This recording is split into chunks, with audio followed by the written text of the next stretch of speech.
Hey guys, it's Dani. Today we're gonna work with some Neofinetia orchids which need repotting, particularly this one. Take a look at the algae formation.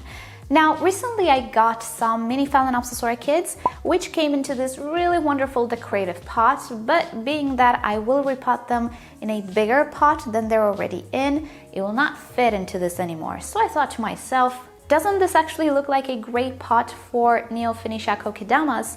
I think it does. So today we're gonna repot them into two of these lovely pots. And PS, if you don't know how I grow my Neofinetias and what a Kokedama is, I'll link it down below to some videos. Pretty much it refers to a moss bowl. And even though what you see here doesn't really make any justice to the technique, I'm not really the expert on it, it does actually work really great with my Neofinetias and I intend to maintain the setup. It is just that sphagnum moss tends to degrade pretty fast. Even though this has been here for a year and it still looks good, I think it's just time to repot it because I don't like the situation here. The other one is full of algae. The problem with the Kokedama is that it has so much exposed moss that for me in this climate, it dries super fast. Reason why for today's setup, I will be using these decorative containers without drainage holes, which is a no-no for beginners, or if you don't think you have a good grip on how to water sphagnum moss, how to fertilize so you don't over-fertilize orchids, and so on and so forth. So if you ever intend to do this technique, but you're a beginner, do go for a container which has a drainage hole. You can easily place a drainage hole into a decorative pot such as this one using a drill bit used for glass or for tiles. But today, since I do have quite a lot of experience with moss and being that my climate is how it is, I will be going for something without drainage. But do keep in mind, it's not something I would recommend just liberally to everybody. You have to be really careful, but we're gonna talk more about this. So with that said, I think it is time to go ahead and unpot these Neofinetias. I will start with this one. This is the one I received from Jessica. It's my super lovely variegated Neofinetia, which is just growing roots at the moment. So perfect time to repot. A little late for this one, but we'll try to be careful. Alrighty, let's get to the potting table. Now, before we get to the unpotting, let's talk a little bit about the difference in appearance with these two orchids, because I actually used the same type of moss from the very same package.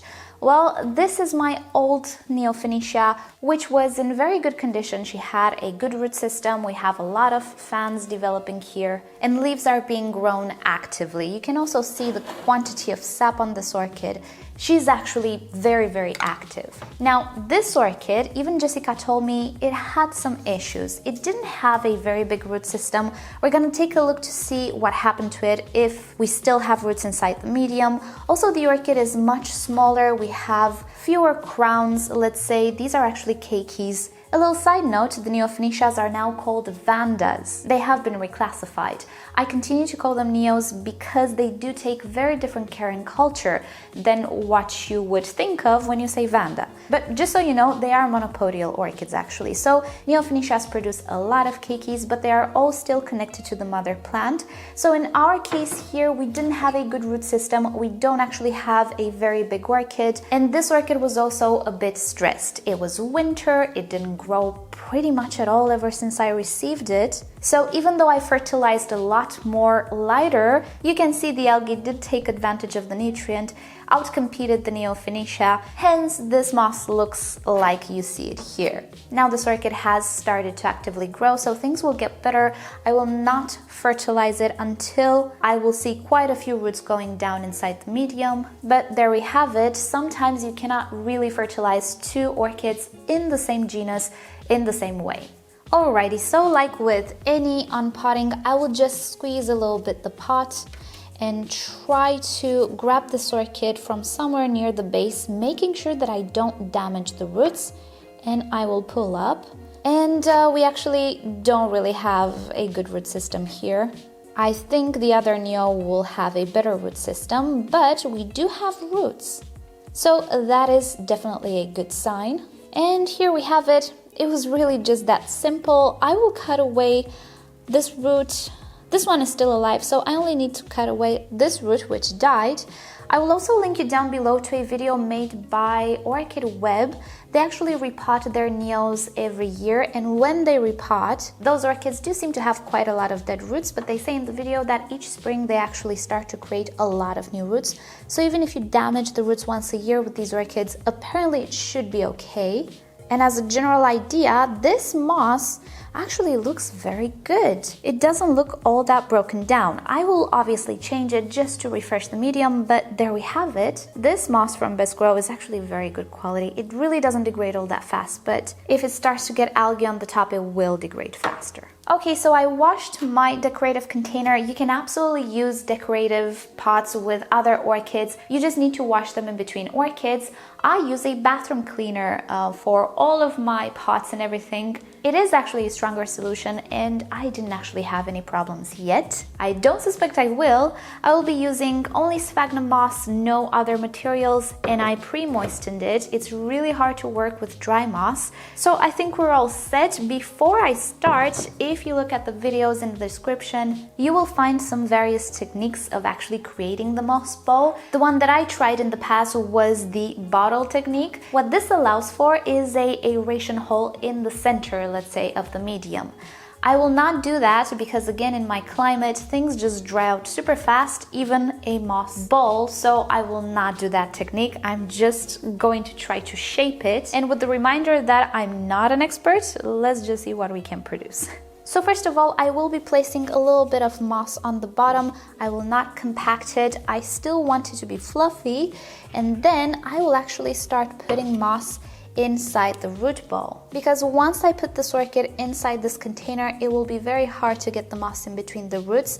Maybe in this case, because we don't have all that many roots, it would be easier, but I think it is equally as easy to just put some sphagnum moss inside the root ball before arranging the orchid in the pot. So I'm gonna do that. Again, I am keeping everything fluffy. I'm not compacting things. I still want this to be airy. I just don't want it to dry out that fast. And looking at it now, I think I do still need a bit more moss inside the pot because I want this to be raised actually, not level with the pot. So using a bit of dexterity, let's just try to place the orchid inside. And oh, here we go. That looks quite good. So at this point you can see I have the orchid pretty raised in the pot. I am just going to place sphagnum moss around it. My sphagnum moss is actually not the long strain moss. Again, if you'll watch the tutorials in the description, you will see that typically you would use long strains of moss and just wrap them around the roots. I don't have too many long strains. I do have a few, so I will put them aside just to dress up a little bit my Kokedama, but I'm not gonna hassle too much about it. I'm just gonna do this business. All right, so let's speed up the process.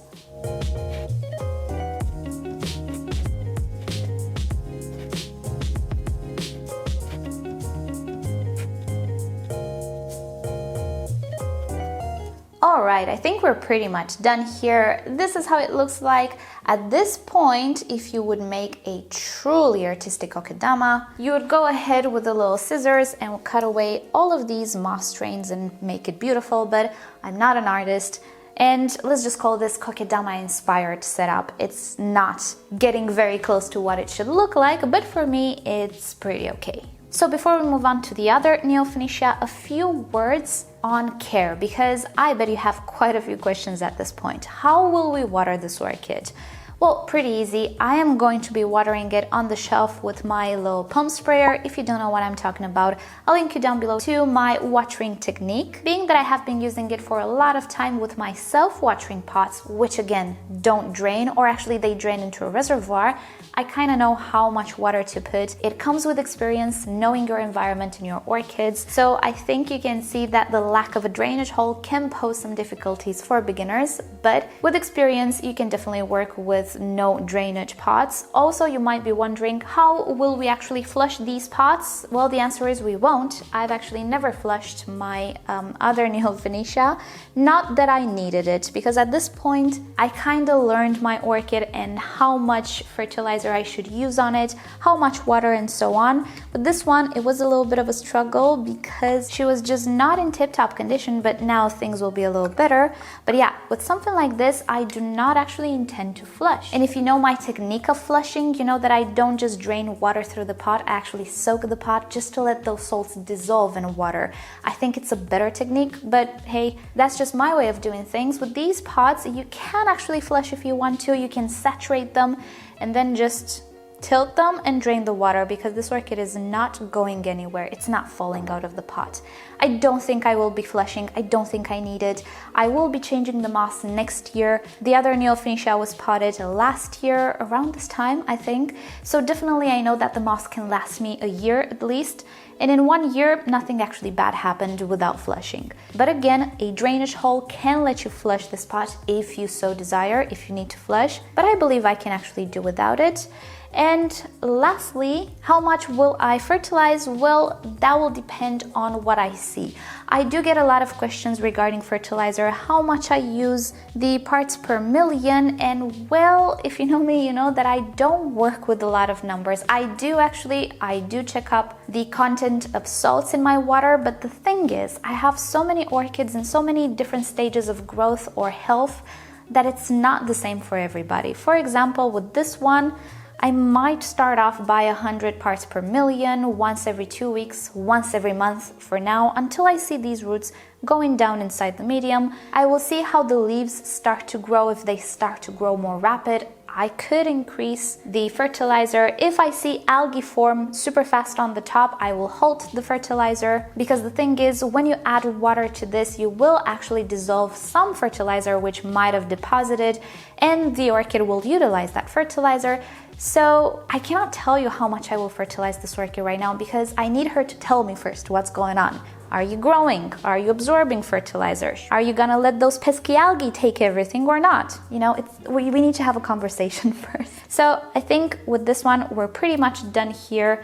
Let's just go ahead and see how the other one looks, which has been in my care for quite a few years at this point. So following the same technique, I'm just going to unpot this one as well. This pot is not very flexible, but it's okay. Oh, here we go. Yeah, we do have quite a lot more roots here, and they're actively growing. No wonder this medium actually looks so good. Wow, after 1 year. You know what? I think I can go 2 years with this moss. Such good quality moss. But since we're here, let's just change the medium. Just to take a look at the roots, I need to see how she behaved as well, just to understand her better.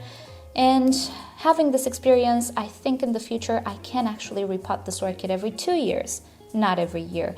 By the way, if you have a little bit of moss with algae on the top, you can actually just remove the strains that have algae. Just put other fresh moss and not disturb the bottom, which is obviously good. So that's something I will consider doing as well, because we actually don't have much algae. Do you see how much moss I actually used with this one? It dries out in about 3 days now, and in the summertime, it could be worse, but I saturate the moss more in summertime. Now, not so much.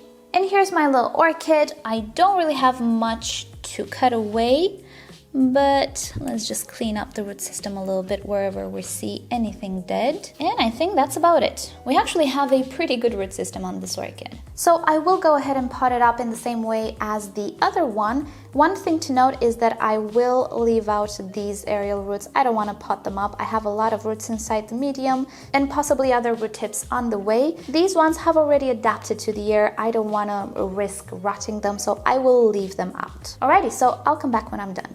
Alright, so this one I actually managed to raise up a little bit more, and I'm liking it.